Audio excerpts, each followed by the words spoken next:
Hello guys, this is Akash and you are watching self reflection classes. आज basic concept of chemistry की series का next part discuss करेंगे, mass concept. चलिए समझते हैं मास कॉन्सेप्ट क्या है। मास कॉन्सेप्ट ऑफ एनी एटम। कोई एलिमेंट लीजिए, उस एलिमेंट के किसी भी एटम का जो द्रव्यमान होता है उसका क्या कॉन्सेप्ट है समझते हैं। उसे समझने के लिए मैंने एग्जाम्पल के फॉर्म में एक एलिमेंट कार्बन लिया है। इस कार्बन का एक एटम लिया है। चलिए समझते हैं। जैसे कार्बन है, इसके एक एटम में 6 न्यूट्रॉन, 6 प्रोटॉन और 6 क्या होंगे, इलेक्ट्रॉन होंगे। ये सभी हम जानते हैं। प्रोटॉन और न्यूट्रॉन ये जो आपके हैं, ये आपकी किस में पाए जाते हैं, एटम के न्यूक्लियस में। और जो 6 इलेक्ट्रॉन है वो आपके ऑर्बिट में क्या लगाते रहता है, चक्कर लगाते रहते हैं 6 इलेक्ट्रॉन। ठीक, ये सभी हम जानते हैं।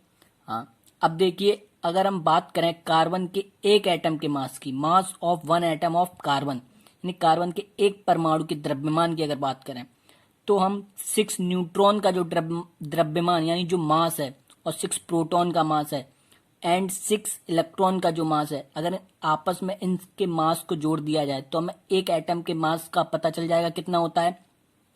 तो लेकिन हम इधर 6 प्रोटॉन प्लस 6 न्यूट्रॉन इन दोनों के मास को कंसीडर कर रहे हैं, 6 इलेक्ट्रॉन के मास को कंसीडर नहीं करेंगे। क्यों नहीं करेंगे?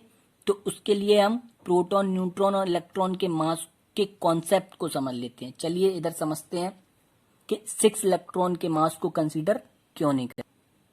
देखिए, हम सभी जानते हैं जो मास ऑफ प्रोटॉन होता है वो कितना होता है, 1.67 इंटू 10⁻⁻24 ग्राम। एक प्रोटॉन का मास, किसी भी एटम के एक प्रोटॉन का जो मास है वो इतना होता है, और न्यूट्रॉन का भी मास सेम जितना प्रोटॉन का होता है उतना ही होता है, 1.67 इंटू 10⁻24 ग्राम। ये दोनों सेम है। और इलेक्ट्रॉन का जो मास है वो डिफरेंट है। इलेक्ट्रॉन का मास कितना होता है, 9.1 इंटू 10⁻⁻27 ग्राम। हम देख सकते हैं कि इसका मास इन दोनों के कंपेयर में काफी कम है, सबसे छोटा है, सबसे छोटा मास है, ना के बराबर। तो जब ये ना के बराबर है, ये मतलब इतना छोटा है, तो इसके मास को कंसीडर नहीं किया जाएगा, इसीलिए। और एक चीज समझिए, जो मास ऑफ प्रोटॉन होता है जो इतना होता है, इसको हम क्या लिखते हैं, 1 AMU, एटॉमिक मास यूनिट में। AMU का मतलब क्या है, एटॉमिक मास यूनिट। इसी तरह इसका भी मतलब क्या हो, AMU, एटॉमिक मास यूनिट। इधर हम लिख सकते हैं AMU का अगर मतलब समझना हो, एटॉमिक मास यूनिट।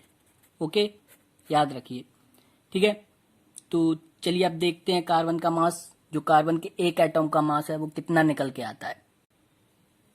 6 प्रोटॉन, देखिए 6 प्रोटॉन, प्रोटॉन का एक प्रोटॉन का मास कितना है, 1.67 इंटू 10⁻24 ग्राम है।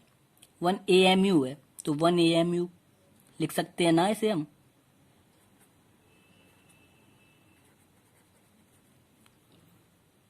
टेन 6 इंटू 1 AMU सेम है ना। अब जिस सेम है यूनिट, तो हम लिख सकते हैं 6 + 6, यानी ये कॉमन आ जाएगा, तो 12 AMU आ गया आपका। आ गया कि नहीं आ गया? तो कार्बन के यानी mass of one atom of carbon कितना आया, 12 AMU। तो इस 12 AMU अगर हमें ग्राम में लिखना हो तो हम कैसे लिखेंगे, 12 इंटू 1 AMU कितना होता है, 1.67 इंटू 10⁻24 ग्राम। एक ग्राम में है और ये AMU में आपका। समझ में आया? तो इसी तरीके से हम किसी भी एलिमेंट के एक एटम का मास निकाल सकते हैं। अगर हम कहें इसी टाइप से, आप ऑक्सीजन जो है, ऑक्सीजन, इस ऑक्सीजन के एक एटम का मास कंसीडर कीजिए, तो आप ये खुद से करेंगे। ठीक, तो ऐसे हम किसी भी एटम का मास निकाल सकते हैं। आई होप आपको समझ में आया हो, तो पढ़ते रहिए। चलिए मिलते हैं फिर इस सीरीज की नेक्स्ट वीडियो में, जिसमें हम मोल कॉन्सेप्ट को क्लियर करेंगे। ठीक है, अपना ख्याल रखिए, अपनी फैमिली का रखिए और आसपास के लोगों का ख्याल रखिए।